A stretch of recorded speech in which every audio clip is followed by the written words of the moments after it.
Hello dear students, मैं राव नंदन विद्यार्थी प्रवक्ता श्री शक्ति डिग्री कॉलेज शाकाहारी घाटमपुर कानपुर नगर। डियर स्टूडेंट्स, आज हमारा विषय है कला एवं संगीत और इस विषय के अंतर्गत इसका उपविषय है कला। और कला में इस समय आप पढ़ रहे हैं नृत्य एवं नाटक। और पिछले वीडियो में मैंने आपको नाटक का अर्थ समझाया था। और आज क्या जो हमारा टॉपिक है वह नाटक ही है, लेकिन एक नया बिंदु पर मैंने नोट्स बनाए हैं जिस बिंदु का नाम है नाटक के घटक या तत्व। तो डियर स्टूडेंट्स, आज हम उसी टॉपिक पर आपको अध्ययन कराएंगे और जिस तरीके से मैंने नोट्स बनाए हैं आप लोग भी उसी तरीके से नोट्स बना लेंगे जिस तरीके से आप लोग अच्छे अच्छे नोट्स बना रहे हैं। तो डियर स्टूडेंट्स, चलिए शुरू करते हैं आज का टॉपिक। तो डियर स्टूडेंट्स, ये रहा आज का टॉपिक। तो सबसे पहले आप अपनी कॉपी पर डालेंगे सबसे ऊपर नाटक के घटक या तत्व। ठीक है, ये हेडिंग डालने के बाद में लिखेंगे इसी के अंतर्गत नाटक के घटक या तत्व निम्नलिखित 6 प्रकार के होते हैं। तो डियर स्टूडेंट्स, अगर आपको याद हो, मैंने कला के तत्व, कला के अंग जो मैंने बताए थे वह भी 6 प्रकार के थे और यहाँ पर नाटक के घटक जो हैं वह भी 6 प्रकार के हैं। ठीक है, तो सबसे पहला घटक है, नंबर 1 पॉइंट डालेंगे कथा वस्तु, यानी कि इसको इंग्लिश में स्क्रिप्ट भी बोलते हैं, यानी कि कहानी। जिस नाटक के ऊपर हम कहानी लिखते हैं तो सबसे पहले क्या हमें आवश्यकता पड़ती है, कथा वस्तु की। तो हमें सबसे पहले डालेंगे हेडिंग कथा वस्तु। इसके अंतर्गत लिखेंगे नाटक की कथा वस्तु जीवन के विस्तृत भाग से संबंधित होती है।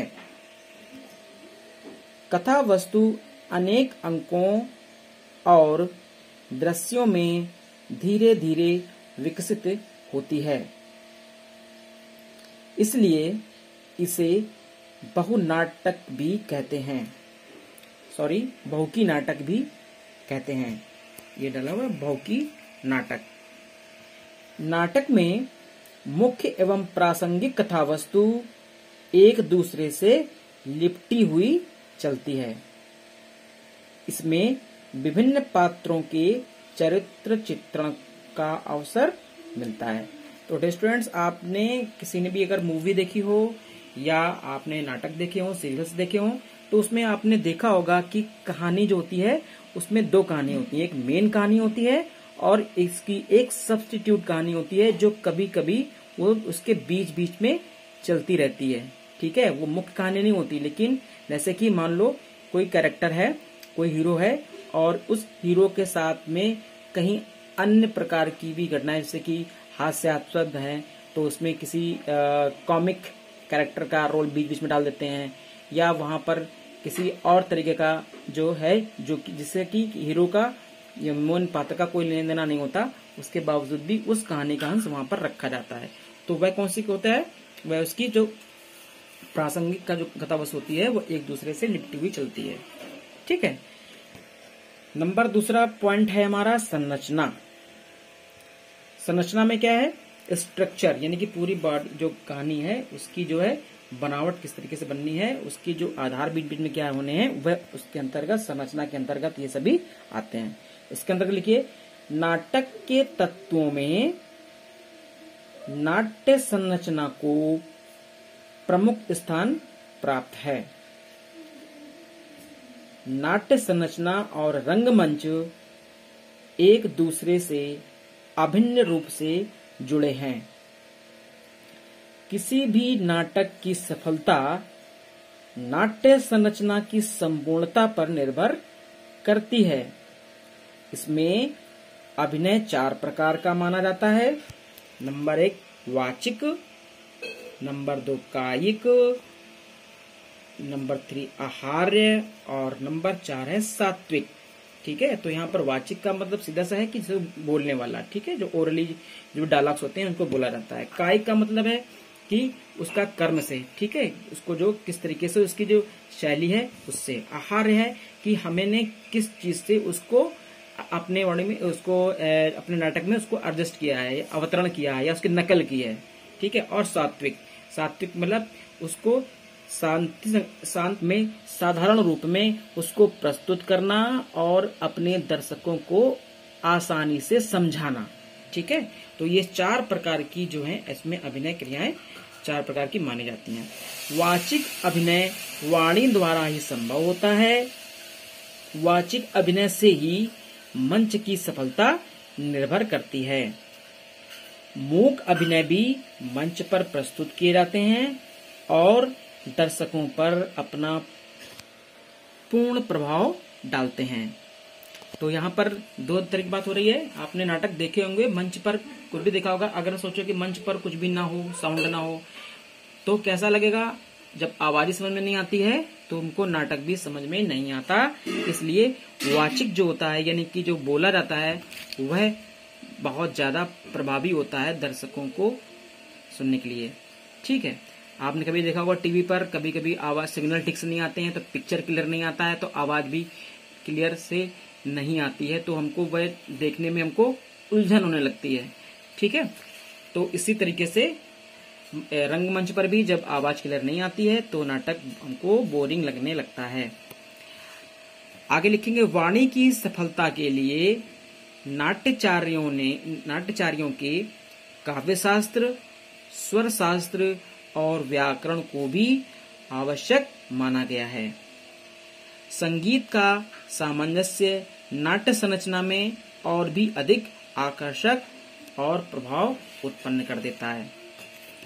नंबर 3 है पात्र, यानी कि कैरेक्टर। सबसे इम्पोर्टेंट पार्ट है ये नाटक के घटकों में, जितने भी हैं इसमें सबसे इम्पोर्टेंट पार्ट है। तो इसमें तो लिखा भी है, जिस प्रकार बिना प्राण के शरीर का कोई अस्तित्व नहीं होता, उसी प्रकार पात्रों के बिना नाटक की संरचना असंभव होती है।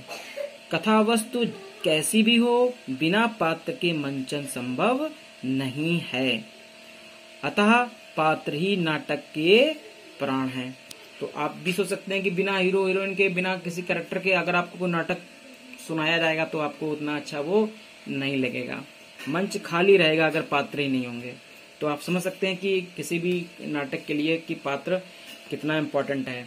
अगर सपोज दैट अगर आपको बताया जाए कि कोई नाटक होने वाला है और वो कैरेक्टर नहीं आ रहा है, तो फिर उस कंडीशन में उस नाटक को प्रोस्पॉन्ड के अलावा और कोई दूसरा चारा नहीं होता कि किसी दूसरे व्यक्ति को वहां पर खड़ा किया जा सके और बिना तैयारी के, ठीक है। तो यहाँ पर ये जो पात्र हैं सबसे इम्पोर्टेंट माने जाते हैं एक नाटक के घटकों के तत्व के आधार पर। पात्रों की संख्या नाटक के स्वरूप पर निर्भर करती है। आशु नाटकों में एक पात्र द्वारा ही प्रभावी प्रस्तुति दी जा सकती है। आशु नाटक का डियर स्टूडेंट्स यहाँ पर मतलब सोलो एक्टिंग से है, ठीक है, एकल कला यानी कि सोलो एक्टिंग। तो वहां पर सोलो एक्टर जो होता है वो मंच पर अकेले ही अपनी जो प्रस्तुति दे सकता है। फिर जबकि अनेका यानी कि अनेका मतलब यहाँ पर ग्रुप में है, जो ग्रुप के नाटक होते हैं, इस नाटक में एक से अधिक पात्रों की आवश्यकता होती है और पात्रों का जो चयन कथा वस्तु के आधार पर किया जाता है और अपनी अपनी भूमिकाओं के लिए अत्यधिक एवं परिश्रम करना पड़ता है। तो डियर स्टूडेंट्स यहाँ पर मतलब सीधा सा है कि जो भी इसमें कैरेक्टर होता है उनको अपने कैरेक्टर यानी कि अपनी जो पात्र की भूमिका होती है उसको निभाने के लिए निरंतर जो है मेहनत करनी पड़ती है, कठिन अभ्यास करना पड़ता है, तब वह मंच पर अपनी जो है प्रस्तुति दे सकता है। क्योंकि नाटक और पिक्चरों में जो फिल्में होती हैं उसमें रीटेक्स होते हैं, उन पर काम करना आसान होता है, लेकिन मंच पर और रंगमंच पर कार्य करना, एक्टिंग करना बहुत ज्यादा कठिन माना जाता है। तो मैं इसका एक वीडियो आप लोगों को जरूर इस पर एक बना के आपको भेजूंगा। बहुत इम्पोर्टेंट है क्योंकि ये इस प्रेजेंट टाइम में इसमें बहुत ज्यादा रोजगार के अवसर भी हैं, इसलिए मैं आपको निश्चित तौर पर एक वीडियो जरूर इस पर आपको बना के दे दूंगा। तो डियर स्टूडेंट्स आज की वीडियो में सिर्फ इतना ही। वीडियो काफी लंबा हो रहा है क्योंकि बहुत ज्यादा समस्या होती है इसको अपलोडिंग करने में। तो डियर स्टूडेंट्स मैं आशा करता हूं कि आप लोग जो है इसके नोट्स बना लिए होंगे और बना लेंगे और हमको दिखाएंगे। ठीक है स्टूडेंट्स, तो आज की वीडियो में सिर्फ इतना ही। तब तक के लिए धन्यवाद। शुभ आशीर्वाद आप सभी को।